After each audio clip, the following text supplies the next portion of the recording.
Na aula de hoje, seu guia definitivo de exponenciação e radiciação.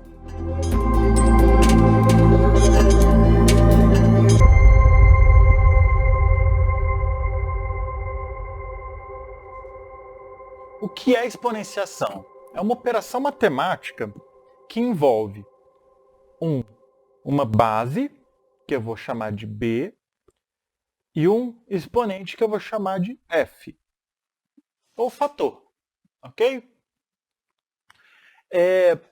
E como que funciona? Se o meu f for igual a zero, por exemplo, 3 elevado a zero, vai dar 1. Se eu tenho 3 elevado ao quadrado, é 3 vezes 3, ok? E assim por diante. 3 elevado à quarta vai ser 3 vezes 3 vezes 3 vezes 3. Ou seja, eu repito quantas vezes estiver aqui, eu repito fazendo a multiplicação aqui. Bem simples.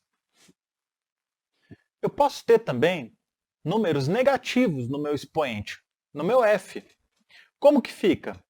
Por exemplo, se eu tiver 5 elevado a menos 1. Isso daqui é 1 sobre 5. Ou seja, eu inverto. Tudo bem? Se você tiver dificuldade para entender fração, por favor, a gente vai deixar um cardzinho aqui. Você pode dar uma pausa e rever nosso vídeo sobre frações. Se eu tiver, por exemplo, 5 elevado a menos 2, isso daqui vai ser 1 sobre 5 elevado a 2. Ou seja, eu passo ele para baixo. Bem simples. Podemos ter, na minha letra f, uma fração. Quando isso acontecer, é bem simples. Eu tenho aqui uma regrinha que você vai gostar.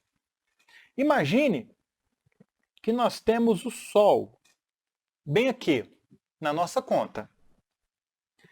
Quem estiver no Sol vai para a sombra, e quem estiver na sombra vai para o Sol. Ou seja, tá vendo que o nosso Bzão grandão aqui, ó, ele está no Sol, não está? Então ele vai para a sombra. Tá vendo que o nosso Azinho ali, ó, também está no Sol, não está? Então ele vai para a sombra. Quem vai ficar no Sol é só a letra C, que está na sombra. Bem fácil, não é não? Vamos fazer um exemplo para você compreender bem. Se eu tiver, por exemplo, 5 elevado a 3 quartos. Vamos fazer nosso Sol aqui. Então, o meu 5 está no Sol, vai para a sombra. O meu 3 está no Sol, vai para a sombra. O meu 4 está na sombra, não está? Então ele vai para o Sol. Assim, tiramos a relação entre exponenciação e radiciação. Radiciação nada mais é do que uma exponenciação cujo fator, ali de cima, ele é uma fração. Vamos para as operações com os números exponenciais. Soma e subtração não tem muito o que fazer, ok? Se eu tiver, por exemplo, 2 à quarta mais 2 à oitava, eu não tenho o que fazer. Eu tenho que realmente resolver a exponenciação primeiro. Ou seja, vai ficar 4 mais 8, que vai dar 12. Veja bem, eu resolvi, simplesmente. Se fosse subtração aqui, né, só mudaria que seria subtração ali.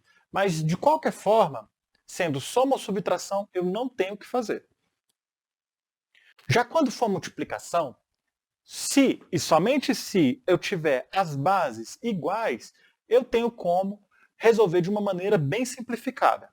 Vamos ver um exemplo. Bases iguais, quando eu digo bases iguais, eu tenho, por exemplo, 5 elevado ao cubo vezes 5 elevado à quarta. As bases são iguais. Então eu posso somar os expoentes. Olha que interessante. Vai ficar então 5 elevado a 3 mais 4. Então é 5 elevado a 7. No caso da divisão, eu também posso fazer as operações caso as bases sejam idênticas. Só que aqui, ao contrário do que acontece na multiplicação, teremos a subtração. Ou seja, se eu tiver 6 elevado à quarta dividido por 6 elevado à terceira, eu vou fazer 6, 4 menos 3, que vai dar 1. Ou seja, eu subtraio. Se eu tiver a potência, ou seja, se eu elevar um número que já está elevado, como assim? Um exemplo. Se eu tiver 7 ao cubo e eu quiser elevar esse número à quarta, como está escrito aqui, como vai ser? Basta que eu multiplique esses expoentes. Ou seja, 3 vezes 4 vai dar 12. Então, 7 elevado a 12. Agora vamos fazer operações mais complexas, que envolvem diversas operações. Se eu tiver expressões complexas como essa que você está vendo na tela, não precisa ter medo. Eu recomendo que primeiro se faça uma coisa. Está percebendo aí que nós temos uma fração? Vamos nos livrar da fração, ou seja, vamos resolver de maneira que primeiro eu saia da fração para depois eu aplicar as nossas regras. Vamos lá. Como eu faço isso? Eu vou repetir os números que estão já na parte de cima da fração, do meu numerador, ok? E agora eu vou usar aquele artifício que a gente acabou de ver, que um número, quando eu elevo ele ao negativo, ele não inverte. Então é isso que eu vou fazer. Eu vou pegar todo mundo aqui de baixo e vou elevar a menos 1 e vou colocar para cima. Ou seja, não acontece multiplicação? Então, olha, lá no expoentezinho lá em cima, ó, não é 2? Se eu multiplico, né, por menos 1, o 2 não vai ficar menos 2? É como se eu estivesse pegando isso daqui, ó, e fazendo isso, ok? Estou passando para cima.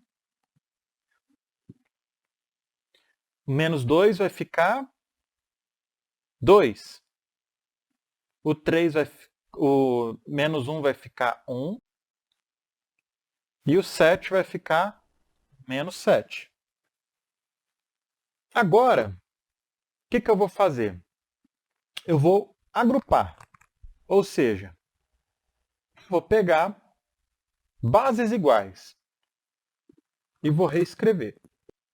Comecei com 2, agora vamos para o 3. Agora vamos para o 10, finalmente, né? Agora aplicamos normalmente as nossas regras. Bases iguais, multiplicação, eu somo. 3 menos 2, 1. 2 mais 3, 3. Aí, se tiver dificuldade, pode fazer no cantinho do papel, não tem problema. Olha só. Menos 2, menos 5, vai dar menos 7. Mais 2, fica menos 5. Menos 7 vai dar fácil, não? Ok. E, por último, 2 elevado a 1 fica 2. 3 ao cubo fica 9. E 10 elevado a menos 2 vai dar 0,01. Daqui a pouco eu vou ensinar um macetinho para vocês em relação a isso, tá? Mas lembra, né, que isso daqui não é 1 por 100? Então, isso daqui então vai dar 18 vezes 0,01, o que vai dar 0,018. Bem simples, né? Muitas vezes vocês vão encontrar exponenciais de base 10. O nome desse tipo de número é notação científica. É muito utilizado, como já se diz, na ciência, nas engenharias e no mundo real. Porque muitas vezes temos números muito grandes, que teríamos muita dificuldade para escrevê-los, e necessitamos de fazer contas com eles. Então, podemos usar aqueles artifícios que eu já ensinei aqui, caso eles estejam em notação científica. Ou seja, fica mais fácil fazer aquelas contas. Então, vamos lá. Como todo número em notação científica utiliza a base 10, fica bem fácil transformar de notação científica para um número convencional. Como é feito? Nós andamos com a vírgula do número, quantas casas decimais, quantos dígitos, né, tiver representado aqui em cima do 10. Ou seja, né, nesse caso, 3. Se for negativo, eu vou andar para a esquerda. Se for positivo, eu vou andar para a direita. Então, nesse caso, são 3 casas para a esquerda. Se eu andar uma casa, vai ficar assim, correto? Se eu andar mais uma casa, vai ficar assim, certo? Mas como são 3 casas, então fica assim. Ó, repare bem que eu andei 3 casas, ó, daqui até aqui. 3 casas. E se for positivo, obviamente eu vou andar para o outro lado. Vou dar um exemplo parecido.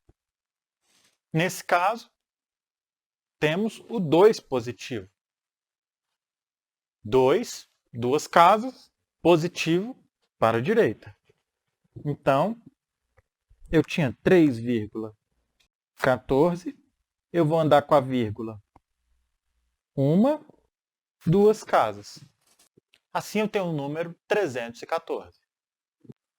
Se eu tiver, por exemplo, 5 vezes 10 a terceira, que é mais simples do que eu tinha ali. Muita gente se pergunta, ok, mas aonde está a vírgula? Lembre-se que 5 é 5,0. E aí eu preciso andar com a vírgula 3 casas, como está positivo, para a direita. Então, ando com a vírgula 3 casas. Ela estava aqui, passou para cá. Ok? O que vai dar 5.000,0, ou seja, 5.000. Bem fácil. Com isso, você já pode lidar com exponenciais no seu dia a dia. Se você gostou da aula, considere entrar no nosso site www.circuitoeducacional.com.br. E até a próxima!